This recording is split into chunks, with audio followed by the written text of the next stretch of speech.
Hello, good afternoon. So, today is our third lecture, and we are going to discuss this limit and definition of differentiation. So, class 12th में ये expected है कि अगर आपने class 12th पढ़ी है, calculus पढ़ी है, तो कम से कम डिफरेंशिएशन में कोई भी क्वेश्चन नहीं फंसना चाहिए। कम से कम डिफरेंशिएशन का सारा क्वेश्चंस आपको पता हो कि हम डिफरेंशिएशन क्वेश्चन कैसे करते हैं। कोई भी डिफरेंशिएशन कोई फंक्शन हो, उसको कैसे डिफरेंशिएट करते हैं। ऑब्वियसली इंटीग्रेशन के लिए एक्सपेक्टेड नहीं होता है कि सारे डिफरेंशिएशन कर सके। एडवांस क्लासेस में हम लोग और डिफरेंशिएशन के बारे में पढ़ते हैं, बट या डेफिनेटली 12th में कम से कम डिफरेंशिएशन हमको आनी चाहिए। और हम सेम उसी स्पिरिट को ध्यान में रखते हुए हम ये करने की कोशिश करेंगे कि फंक्शन चाहे जैसा भी हो, हम उसको डिफरेंशिएट कर सकें। बट डिफरेंशिएशन के डिफरेंशिएशन को एक्चुअल में समझने के लिए हमें लिमिट की जरूरत पड़ेगी। लिमिट क्या है? ऑब्वियसली हम लिमिट डिफरेंशिएशन के बाद पढ़ाने की कोशिश करेंगे कि उसके बाद ज्यादा अच्छे से समझ में आएगा कि लिमिट क्या है, नहीं और कैसे यूज करते हैं। इसलिए हम डिफरेंशिएशन पहले ही पढ़ाने की कोशिश करते हैं कि पहले डिफरेंशिएशन क्लियर हो, उसके बाद हम लिमिट की तरफ जाएं। बट डिफरेंशिएशन का डिफिनीशन बताने के लिए लिमिट की आवश्यकता पड़ेगी, इसलिए हम लिमिट के बेसिक्स को जस्ट एक टच करके ही आगे बढ़ेंगे। अगेन हम डिफरेंशिएशन के बाद लिमिट पे फिर से लौट के आएंगे, उसके बाद डोमेन, रेंज, मैक्सिमा, मिनिमा और एप्लीकेशन ऑफ डेरिवेटिव फिर से सारे डिस्कस करेंगे। बट सबसे बेसिक्स और सबसे इंपॉर्टेंट हम समझते हैं कि डिफरेंशिएशन कम से कम आना चाहिए। ओके, सो स्टार्ट करते हैं। सबसे पहले हम कि लिमिट एक्चुअल में है क्या और लिमिट का क्या मतलब है, समझना क्या है लिमिट से। So limit means something that have some limiting value. When someone asks what is the meaning of this limiting value, सो हम कैलकुलस के पॉइंट ऑफ व्यू से अगर समझने की कोशिश करें, सपोज हमारा एक्स वाई प्लेन है, this is our x and this is y, and obviously जब हम वाई लिखते हैं इसका मतलब है y is nothing but function of f of x. And कोई भी एक फंक्शन जिसका हम ग्राफ कुछ ऐसा है, कोई भी ग्राफ हो सकता है। मैं अभी ग्राफ पे ज्यादा नहीं डिस्कस, कल हमारा पहला डिस्कशन सेशन में मोस्ट प्रोबेबली अपलोड करने की कोशिश करूंगा, उसमें हम एक दो फंक्शंस के ग्राफ ड्रॉ करने की कोशिश करेंगे। Okay, so if I take one point, this is let's say A and this is L. Now there are there are two routes to reach this point. Let's say this point is P. Either if you go from this side, sorry, so if you go from this side, someone is approaching this point from this side. So this is the left of the point P, and we are, one can say this is the left approaching. और अगर कोई दूसरा है, नहीं भाई हम इस तरफ से नहीं, हम इस तरफ से इस पॉइंट को अप्रोच करना चाहेंगे, so this is called as right approach.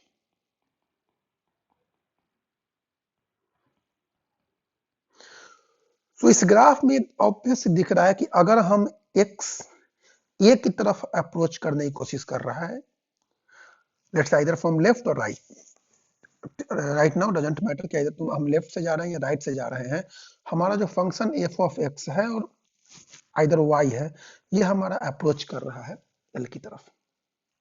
और इसको सिंबॉलिकली जो लिमिट्स में लिखते हैं सिंबॉलिकली कि limit x goes to a f of x is equal to L, कि जब हम x a की तरफ अप्रोच करता है तो हमारा फंक्शन का वैल्यू l की तरफ जाता है। और इसी सिंबल को हम throughout the course use करेंगे कि limit x goes to some constant a या some value a b c कुछ भी, f of x is equal to some other constant l। But क्या ये हमेशा ट्रू है कि अगर कोई लेफ्ट से जाए और कोई राइट से, यहाँ पे इधर लेफ्ट से जा रहा है या राइट से आ रहा है, हमारे एक ही पॉइंट पर आ रहा है। सपोज मैंने एक दूसरा फंक्शन देखा, ऑब्वियसली हम इसका ग्राफ आगे और ड्रॉ करेंगे, इस फंक्शन इस तरह के फंक्शन कैसे होंगे। और किसी ने कुछ ऐसा ग्राफ देखा, this is open set and let's say this is your close set. Again अगर हम यहाँ पर y के एक्सिस में, y एक्सिस के पैरेलल एक लाइन ड्रॉ करते हैं, तो सबके मन में होगा ये फंक्शन कैसे होगा। यहाँ तो एक ये लाइन दो जगह कट कर रहा है, ऑब्वियसली दो जगह कट नहीं कर रहा है, क्यों? क्योंकि यहाँ पे ये ओपन है, इस वैल्यू को ये एज्यूम नहीं करेगा, और यहाँ पे ये क्लोज है, इस वैल्यू को ये मतलब पॉइंट ए को इंक्लूड नहीं करेगा एंड पॉइंट भी के वैल्यू को इंक्लूड करेगा। दैट्स वाई मैंने ओपन सेट और क्लोज सेट की बात करी। अब इस वाले फंक्शन में अगर कोई लेफ्ट से अप्रोच करे तो वो इस वैल्यू को अप्रोच करेगा, let's say this is L1। And अगर कोई राइट से अप्रोच करना चाह रहा है, राइट से कोई अप्रोच करना चाह रहा है, तो let's say this is L2 and this is X and Y। So left से जो अप्रोच करता है इसको हम लोग बोलते हैं लेफ्ट हैंड लिमिट। और लेफ्ट हैंड लिमिट डिनोट करने के लिए सिंबॉलिकली जब इसको लिखते हैं तो limit x goes to a negative, क्योंकि हम लेफ्ट से उस पर अप्रोच कर रहे हैं, f of x is equal to L1 and right hand limit, right hand limit, and this is limit x goes to a plus f of x, and obviously figure से हमको दिख रहा है कि कोई राइट से अप्रोच कर रहा है तो वो L2 को अप्रोच कर रहा है। And in this case L1 is not equal to L2, that is LHL जो है that is not equal to RHL। और जब भी ऐसा सिचुएशन होगा तो हम कहते हैं कि लिमिट एग्जिस्ट नहीं करेगा।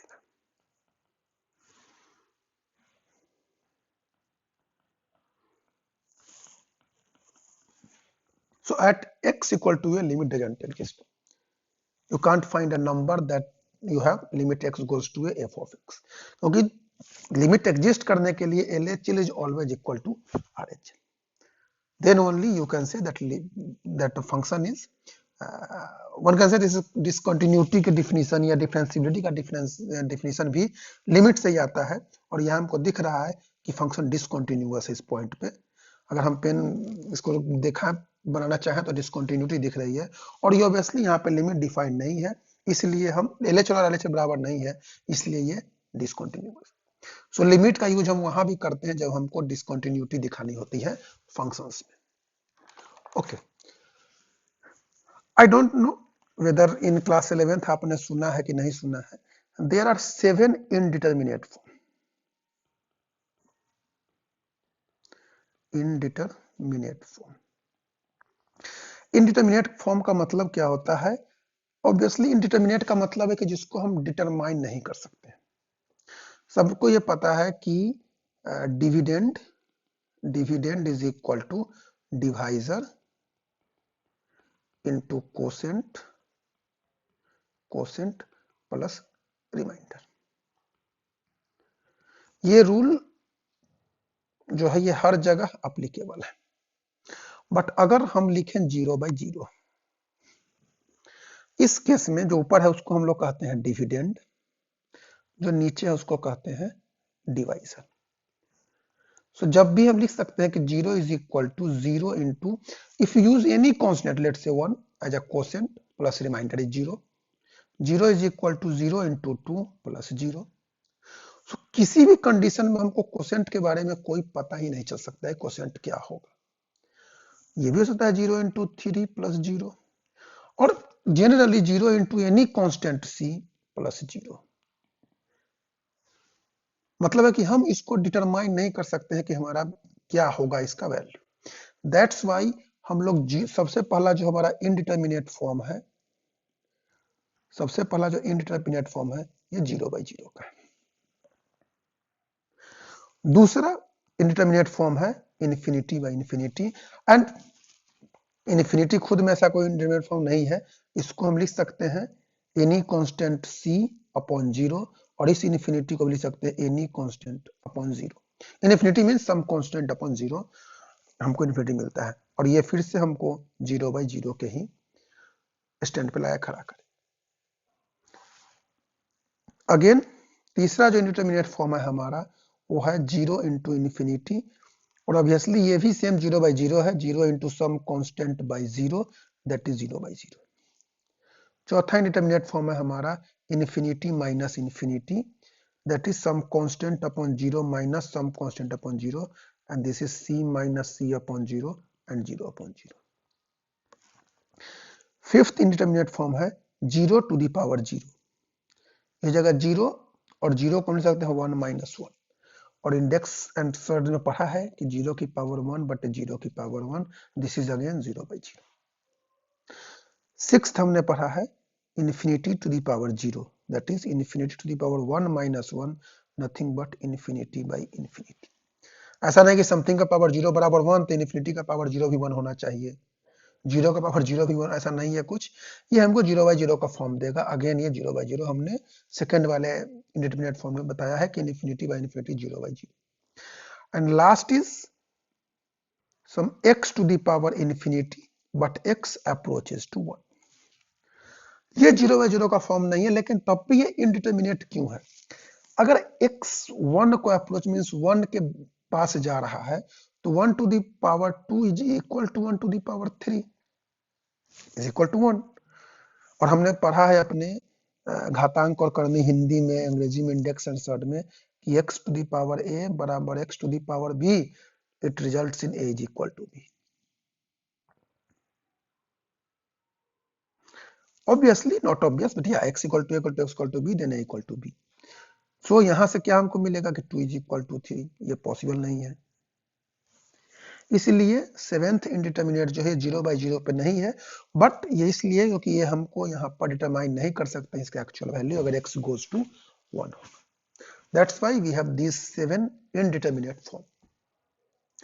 क्यों हम करते हैं इसको सोल्व कैसे करते हैं, कब इसकी यूज पड़ेगी उसको हम बताते हैं, लेकिन उससे पहले हम एक चीज जस्ट नाम यहाँ पर एक नाम छोड़ के जाना चाहते हैं। ये ऑब्वियसली जब हम ग्रेजुएशन में इसका डेरिवेशन देखते हैं, आई डोंट नो 12th में है नहीं, कि कोई भी फंक्शन को किसी पॉइंट के अबाउट हम उसको एक्सपेंड कर सकते हैं। इसका फॉर्मूला है f of a plus x minus a into f prime of x at x equal to a plus x minus a whole square divided by 2 factorial f double prime x is equal to a and so on up to infinity. मतलब prime का मतलब है function को एक बार differentiate करके और x equal to a put कर देते हैं, यहाँ 2 बार डिफरेंशिएट करके x equal to a put करते हैं। और हमें कुछ वेल नोन सीरीज है जिसका हम use throughout the course करेंगे। e to the power x equal to 1 plus x square by 2 factorial plus dot dot dot up to infinity log of 1 plus x is equal to x minus x square by 2 plus x cube by 3 minus x4 by 4 plus dot dot dot sine of x is equal to x minus x cube by 3 factorial plus x 5 by 5 factorial plus dot dot dot cos x is equal to 1 minus x square by 2 factorial plus x 4 by 4 factorial plus dot dot।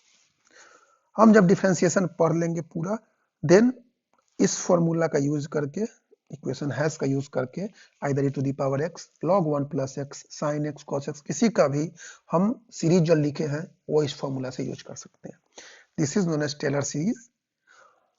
अभी obviously यहाँ पे हमें इतनी जरूरत नहीं है इसकी, but हम इसको धीरे कभी ना कभी एक्सप्लेन करने की कोशिश करेंगे ये कैसे कहाँ से हम इसको प्रूफ करते हैं।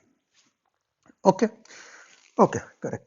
सो सपोज यू हैव हमारे पास एक क्वेश्चन किसी ने दिया कि limit theta goes to 0 sine theta by theta. यहां पे अगर हम सीधे पुट करें थीटा इज इक्वल टू 0 तो ये हमको यहाँ 0/0 का फॉर्म आएगा। इट मींस हमको यहाँ पर इनडिटरमिनेट फॉर्म मिल रहा है। कैसे सोल्व करेंगे? सो हम यहाँ पर limit theta goes to 0 1 by theta अगर बाहर रखें और साइन थीटा का जो भी हमने यहाँ पे लिखा है कि साइन एक्स, तो साइन थीटा का जो एक्सपेंशन है theta minus theta cube by 3 factorial plus theta by 5 factorial plus dot dot dot. अब अगर हम थीटा अंदर लेके जाएं तो limit theta goes to 0, this is 1 plus theta square by 3 factorial, sorry this is minus plus theta 4 by 3 factorial. हर में से एक थीटा खत्म हो जाएगा। अब अगर हम थीटा इक्वल टू 0 पुट करें ये वैल्यू हमको देगा 1।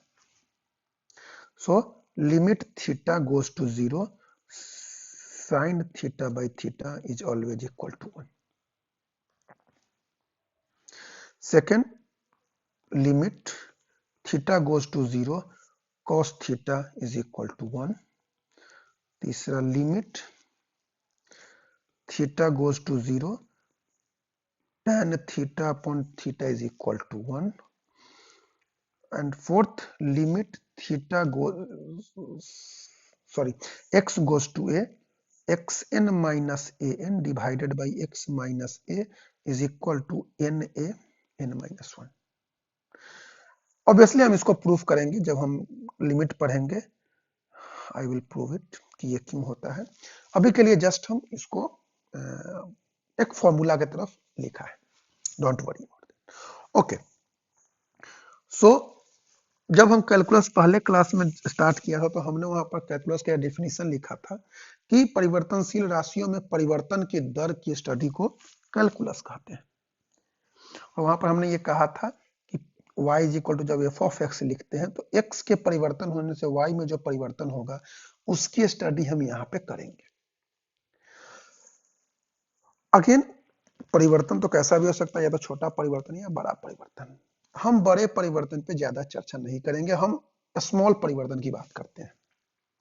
सो अगर हम अपने x को लेट से x प्लस सम डेल्टा x, ये डेल्टा x बहुत स्मॉल है ये, बट स्मॉल किसके, विथ रिस्पेक्ट टू x. अगर हम ये लेते हैं तो ऑब्वियसली हमारा y भी चेंज होगा, y हमारा y प्लस डेल्टा y बन जाएगा. Okay, so for x goes to x plus delta L, your y plus delta y is equal to f of x plus delta x. Now take equation 1 and equation 2. अगर हम दोनों को subtract करें तो हमको ये मिलेगा कि delta y, small change in y is equal to f x plus delta x minus f of x. But ये डेल्टा y किसके चेंज करने से डेल्टा y मिला है, we are changing the x. So just अगर हम दोनों तरफ इक्वेशन के डेल्टा x से डिवाइड कर दें, so delta y by delta x equal to fx minus delta x plus delta x. You can take plus or minus, it will not affect anything, minus f of x divided by delta x. अब ये delta x कितना close हम choose कर सकते हैं, उसको समझने के लिए हम एक सिंपल सा इलस्ट्रेशन देखते हैं कि अगर हमारे पास f of x equal to है x square, and if you just put x is equal to 2, then f of 2 is equal to 4. Now, if you just use x is equal to 2.1, f 2.1 कितना होगा, 4.41. Just हमने 2 को, यहां पर ये x है और यहां पर सबसे फर्स्ट वाले एग्जांपल में इस वाले में हमने डेल्टा x 0.1 रखा. तो हमने देखा कि फंक्शन में जो चेंज है 0.41 का चेंज आ रहा है.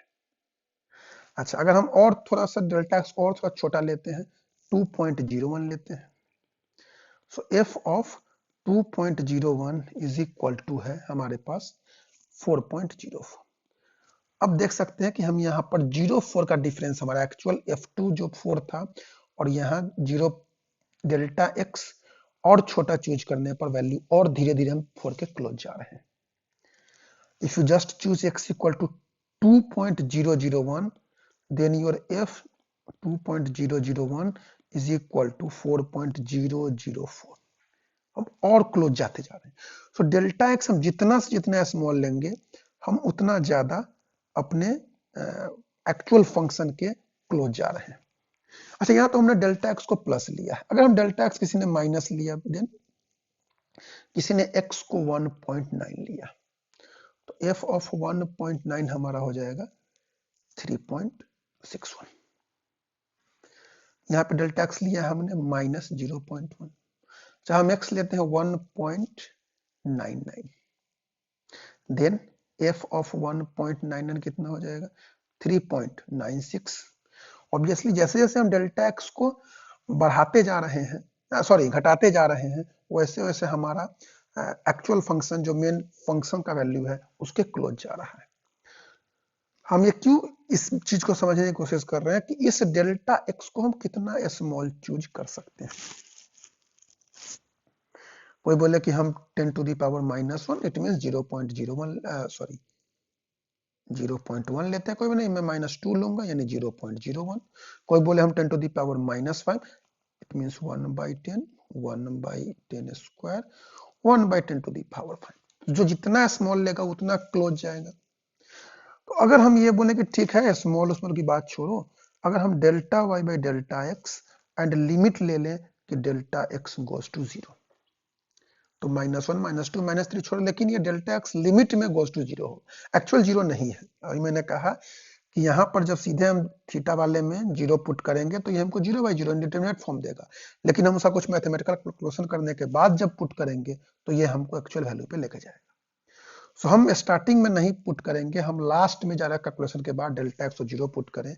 इट मीन्स हमने डेल्टा एक्स जो हमने x plus delta x change किया बहुत न के बराबर में चेंज करें। इस डिफिनीशन को यही होता है हमारा dy बाई dx, और इसको बोलते हैं कि differentiation of y with respect to x। क्यों? क्योंकि हम x में स्मॉल चेंज किए हैं और उससे y में जो चेंज हो रहा है उसके रेशियो को बस कैलकुलेट कर रहे हैं। यही डिफिनीशन हम यूज करते हुए बहुत सारे फंक्शंस का डिफरेंशिएशन निकालने की कोशिश करेंगे।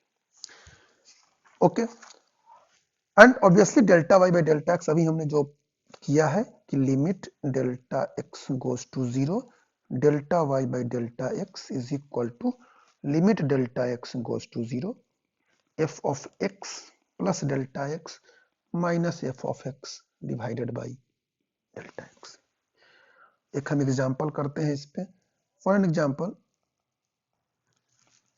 If f of x is equal to x square, then और y is equal to f of x, so dy by dx क्या होगा? ऑब्वियसली सबको पता है कि 2x होता है, पर हम प्रूफ करते हैं जो हमने किया है उससे। सो क्या होगा dy by dx? So dy by dx is equal to limit delta x goes to 0 x plus delta x whole square minus x square divided by delta x. This is equal to limit delta x goes to 0 x square plus 2x delta x plus delta x whole square minus x square by delta x. X square to x square cancel. Limit delta x goes to 0. Again delta x का सम करें 2x delta x by delta x plus delta x whole square by delta x. So limit delta x goes to 0. This is 2x plus delta x. अब हम delta x 0 put करें, so ये last वाला part हमारा 0 होगा और हमको last में मिलेगा 2x. So differentiation of d of x square by dx is equal to 2x.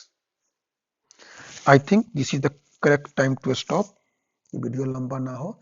Next time हम इस मेथड से जितने भी ट्रिगोनोमेट्रिकल फंक्शंस हैं, sin x, cos x, tan x, sec x, cosec x, cot x, then inverse function sin inverse x, cos inverse x, tan inverse x सबका, then e to the power x, log x and x to the power n, उस सारे के differentiation को proof करने की कोशिश करेंगे using this method. Okay, so take care and see you, bye.